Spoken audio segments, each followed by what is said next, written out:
6 months ago, this used to be me. I was pretty bald. But yeah, 6 months ago, I got my hair transplant in Turkey, and wow, I've been getting so many questions from you guys about my experience. So I'm going to give you guys, of course, the update on all my progress, but I'm going to also be answering all of your burning questions in this video. But make sure to stay till the end because I'm also going to reveal what I would have done differently in regards to hair loss if I could turn back the hand of time. But first, I want to show you guys my current hair care routine.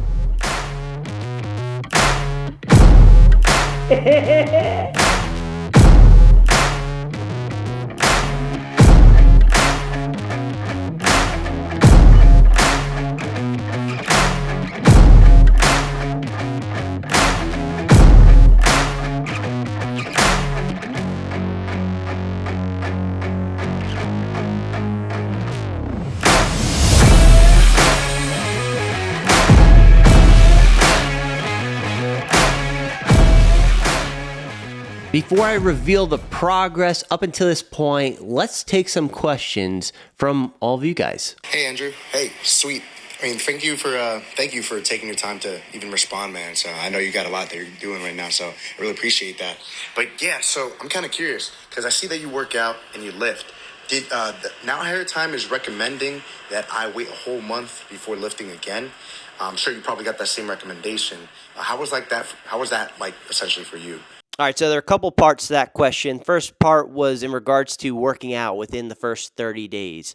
Now Hair Time had mentioned 14 or 20 days until I could do light work. I would confirm with Now Hair Time which one it was.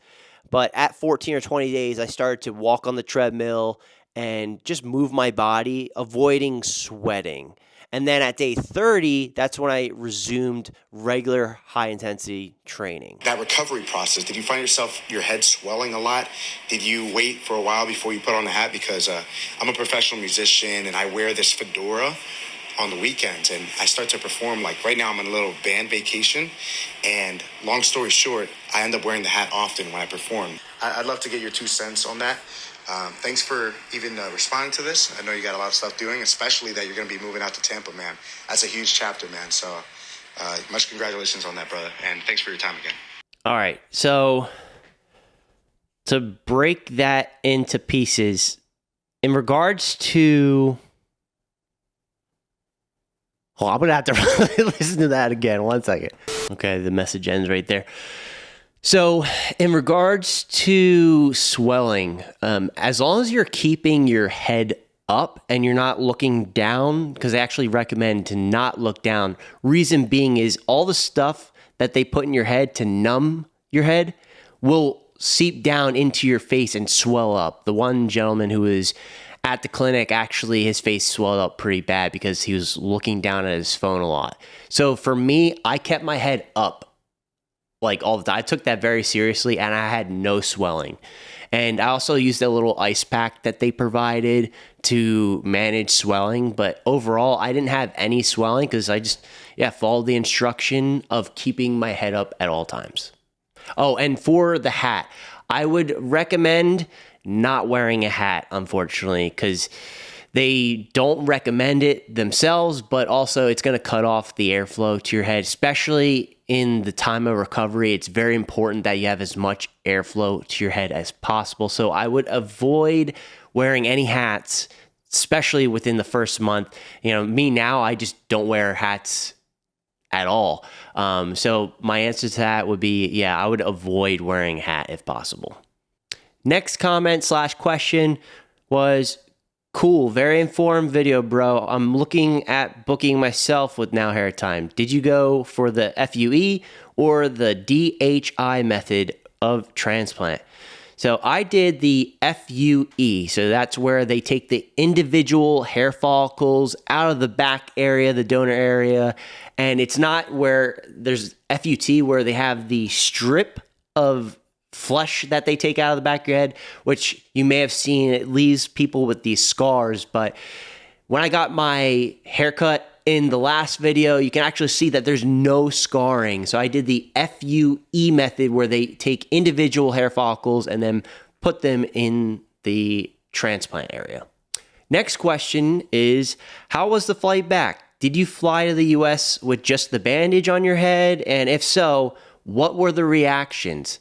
Great question. So I actually didn't have any bandages on when I was flying back. So there were a couple other guys too. It's funny. It's like, you see a lot of people in the airport with the hair transplants and the nose jobs. It's real.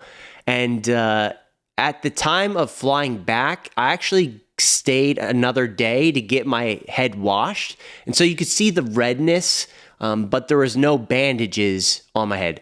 But I still got looks, so people will still look. I actually had another gentleman ask me on the flight about the procedure and what I did and if I recommend and all that there. So yeah, you will get eyes looking at you, and people did ask questions about it. So yeah, that did happen. Next question is, hey bro, they filled half of head and half in second operation. So yes, so they only did the first half. So I'm going to post the picture right here. This is what the intended procedure was going to be. So the front half, and then in a year, I would do the back half. So yes, I have only done the front half for now, because you can't do too much, or else your body, I guess, will take it more as a traumatic event, and it could affect how your hair transplant heals overall. So that's why they do only a certain amount to not overwhelm your body. And then at the year mark, then I'll get the back half filled in to get the completed results. Next question is, how much it cost? So the cost, I'll put a picture up on the screen right here. So I got the silver package, which cost me $4,500. But yeah, they have different packages. Depends on which package you want to go with. But yeah, mine was $4,500. And the next question is it mandatory to use finasteride? I am 22 and experiencing hair loss, but don't want to use finasteride. Would rather do multiple hair transplants in the future. Okay, so this one has two parts to it. The finasteride is not mandatory. My question to you, though, would be, why are you considering not taking it? Because if it's in regards to the side effects, I would say, for me, I was worried about the negative side effects too. Like it could cause depression, erectile dysfunction, all that negative stuff. But I would still try it out and not at least give yourself a shot. And then if you do get any of those side effects, then you can just simply hop off. So you're not obligated to take finasteride, but it is recommended to take finasteride. And then the second part of that was he'd rather take or do multiple hair transplants in the future. So just to add my 2 cents to that, you can only do so many hair transplants because you only have a certain amount of donor area and grafts. So you can do other like procedures, like I'm doing a second procedure, and if you have enough grafts, maybe a third, even fourth procedure, but there will be a point where you run out. So it's important to maintain what you already have as well, and they will probably recommend that. So that would be my 2 cents on that question. Hopefully my responses provided some insight to help you guys, but if you guys have any other questions, leave a comment down below and I'll be glad to respond. For this part of the video, I'm going to take you guys with me for a little walk. But at the 6-month mark, the question is, was it worth it? Am I happy? But also, what are some other things that I've noticed? So I'm going to be going over that right now. That is if I don't fall on my face while walking here. But firstly, one of the things I've noticed with the hair transplant is the hair that's grown back in, since it's been pulled from the back of my head, it's more stiff. And it's not like my old hair. So that was interesting. But yeah, it's more curly now.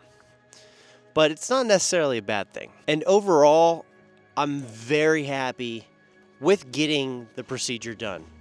It's actually helped me gain a lot of inner confidence, not just from the hair that has grown back, but just going through the entire process itself.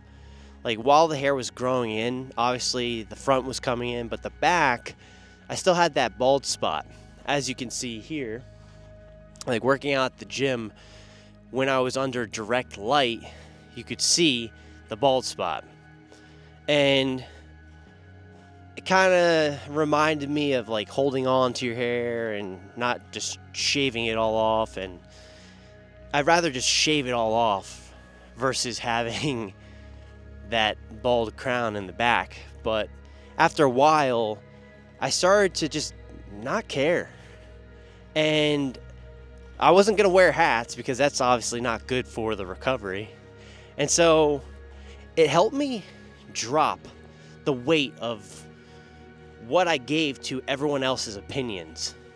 So honestly, I have a lot more respect for being bald, which is kind of ironic.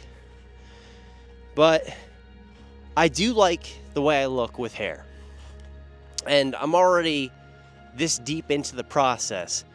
So I'm going to take it all the way, which leads me to the next point, where I'm actually going to get the second procedure done to fill in that back half, because they only did the first half, which you can see in this picture right here, just to illustrate that. And they didn't put any hairs in the back, which that was a thing that I knew going into all this. So for anyone with my baldness, I guess you could say, I was pretty far gone.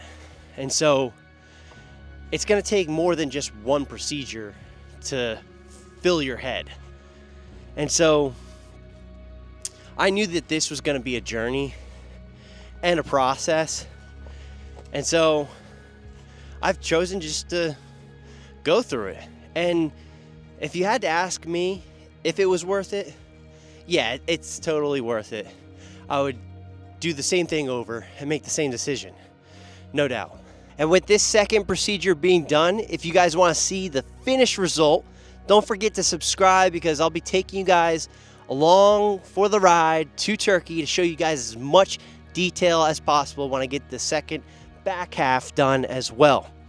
And then that way you guys can make a well-informed decision on whether or not you want to get a hair transplant done in Turkey, and if you want to get it done with Now Hair Time, who I'm using.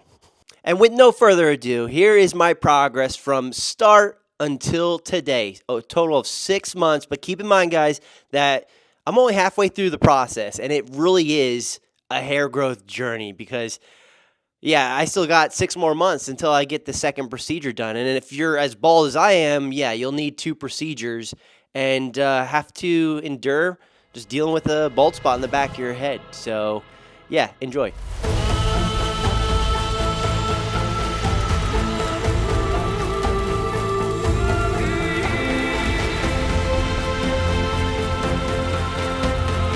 Now, progress is going to continue for up to 12 months, so I still got a bit of runway ahead of me since I'm only at month 6. But now, what would I have done differently as soon as I started to notice my hair falling out? So, firstly, I would have started Rogaine or minoxidil and finasteride way sooner. I didn't start it because I had this fear of all the potential side effects like erectile dysfunction and just overall negative consequences from taking these treatments. But the right procedure or way to go about it would have been to take action and try them. And if I did experience any of those negative side effects, then I could hop off them. But I was pretty much not even giving myself a shot, before I even started by not taking them. I should have at least given those treatments a try. And then if any of those side effects did occur, then I would just simply hop off. I would have also avoided taking creatine. Yes, creatine. There's so much noise about whether or not you should take creatine because it'll help you build muscle, of course. It's very beneficial. I think it's a great supplement overall, but there have been countless studies done in regards to the effects of creatine on men with male pattern baldness. And unfortunately, men who bald are more sensitive to DHT. And so with creatine, it's going to play against you in regards to DHT production. So the studies have shown that it does produce more DHT, which is what will ultimately result in your hair falling out, because it'll build up at the hair follicle and then slowly block out that hair follicle, and it'll shrink and prune away until it's completely dead. Now, that doesn't mean you can't get creatine altogether, because I still get creatine from my red meat. So I will eat beef and I eat a good amount of it. But I would say that right now I've decided to avoid concentrated creatine supplements, like creatine alone. Getting it from a supplement, I probably wouldn't have taken as much as I did, because I was taking a lot of creatine, you know, when I was going through high school and even through college, like a lot. So that's another thing that I would have avoided as soon as I started to realize I was losing my hair. So there you guys have it. That's the 6-month update, and I am super happy with the progress thus far and highly recommend getting the procedure done. But also I recommend doing it through Now Hair Time, because they've been absolutely fantastic. Now keep in mind, if you guys were as bald as I was, it's gonna be a journey. Like, it's gonna be a process. And just like anything else, there has to be an added effort if you wanna keep your hair, like brushing your teeth. If you wanna keep your teeth, you floss and brush your teeth. So if you wanna keep your hair, there has to be that added effort to care for your hair by doing those necessary things. Or if you let it go, you know, you're gonna reap the result of that. So I can tell you guys that at the end of the day, it becomes second nature, just like brushing your teeth, and it's not a big deal at all. If you guys enjoyed this update, please consider hitting the like button. It really does help the channel, and I really appreciate your support. And if you guys have any other questions that I didn't answer, comment down below, and I'll be glad to respond to try to help. But with that being said, again, thank you guys so much for watching, and I'll see all you guys in the next update. Until next time. You gotta just go for it. Don't think about what comes after or what came before. You just gotta bend your knees, take a deep breath, and jump.